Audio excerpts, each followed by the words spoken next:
So thinking about viewing ourselves in the mirror of the things that really matter, the things that remain in 1 Corinthians 13:13. The first thing is, of course, faith there, and viewing ourselves in the mirror of faith and asking ourselves who we are when we are looking at ourselves in the mirror of faith. We're not looking at ourselves in the mirror of, I don't know, our successes, our failures, our wealth, our poverty, but we're looking at ourselves in the mirror of faith. Who am I when I see myself like that? I think the question reasonably, of course, arises then what is faith and what is great faith? Do I have it? Do I have it when I look in that mirror?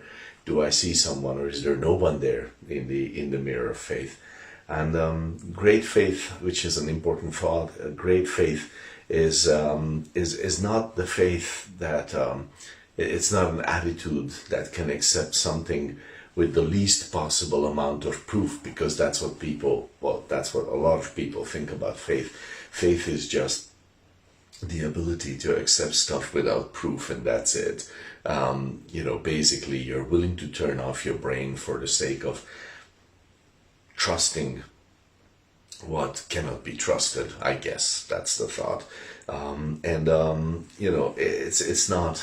That's not great faith. Great faith is not that I am able to accept something with the least possible amount of proof, but great faith is faith that knows God enough to be able to sort out what needs to be accepted and what should not.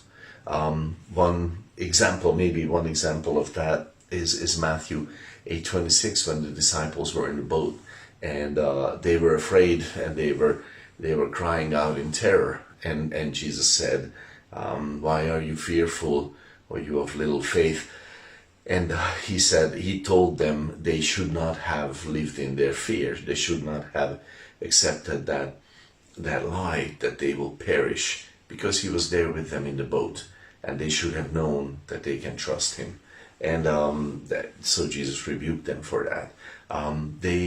They should have known him enough to be able to distinguish between those things.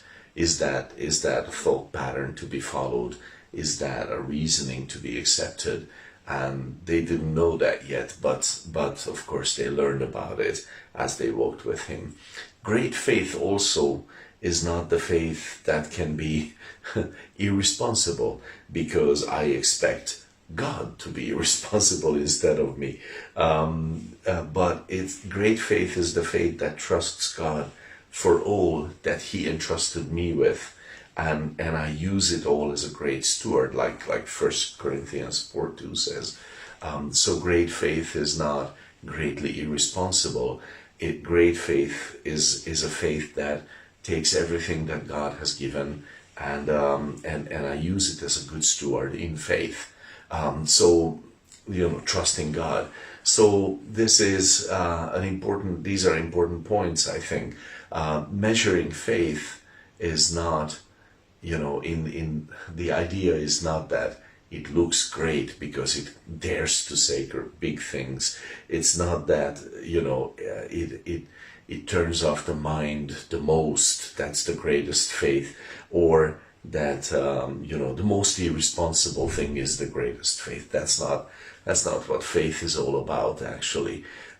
There is so much more to it and so much deeper, but the point is that when we look at ourselves, when we measure our lives in the mirror of faith, we measure it to faith, then it's not about how great or how extreme it looks. Yeah, maybe that's the right word. Not about how extreme it looks, but it's about trusting the Lord and walking with him faithfully in that. So I hope that's a good start for a good meditation for your day.